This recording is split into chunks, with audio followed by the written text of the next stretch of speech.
Hey everybody, do you want to learn how to put under cabinet lighting up? Well, I'm going to show you coming up.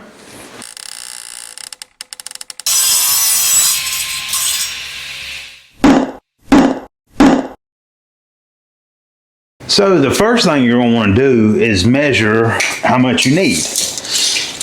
And I'm going to go, my full length is 71 and a half, but I'm going to leave an inch, so I'm going to go 70 and a half, and that's for our lights on the other side. So we'll cut our strip.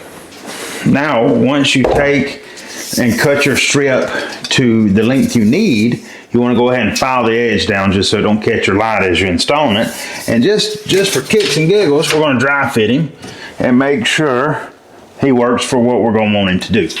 Then, if you're using the same tracking that I did, I'll put a link in the description.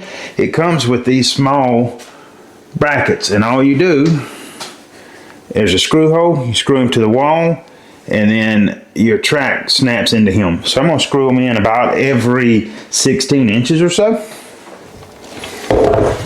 There. Once you've got your brackets in, now is when you want to snap in your track. Now that our track snapped in, we want to drill a 1/2 inch hole. That's what part of why we left the this 1 inch space on the end. We're going to drill us a 1/2 inch hole to get to our outlet. Also, when drilling this hole, especially in cabinets, you want to drill halfway or until your tip points comes out the top, then come through the bottom so you get a nice clean hole. If you have questions on it, I'll link a video here to help you out. Now what you're going to do is take the small end of your lights and feed it through that hole. You may have to go with a little larger hole. It's kind of based on what lights you go. If you want to go with these, I'll link these in the description also so you know what size you need. All you're going to do is just pull it through until it is where you want it, as far as, because these are all trimmable. Okay, so we've got it close, and what we're going to do is just stretch him out here, and we want to make sure we cut him to where he's right on this end. And you can cut these things every like 6 inches, so we may have to shift him 6 inches one way or the other. But if we hold him here, there is a cut line right there, if you can see it. So make sure you don't have him plugged in when you cut him.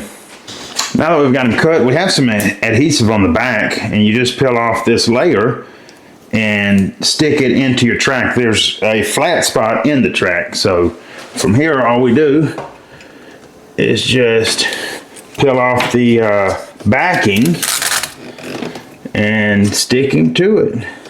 Next you'll move on to your cover, and it just snaps in place. Now what we're going to do here is go all the way to the wall with it to try to cover it instead of going the inch short. Once you get the cover in, it comes with these little end caps. All you want to do is snap him in on the end to cover up that edge. Now all we got left is to clean up and test it. Voila! And then I put a dimmer on this one so you can pick the brightness you want. Well, that's everything. Thanks for watching. Till next time, keep making dust.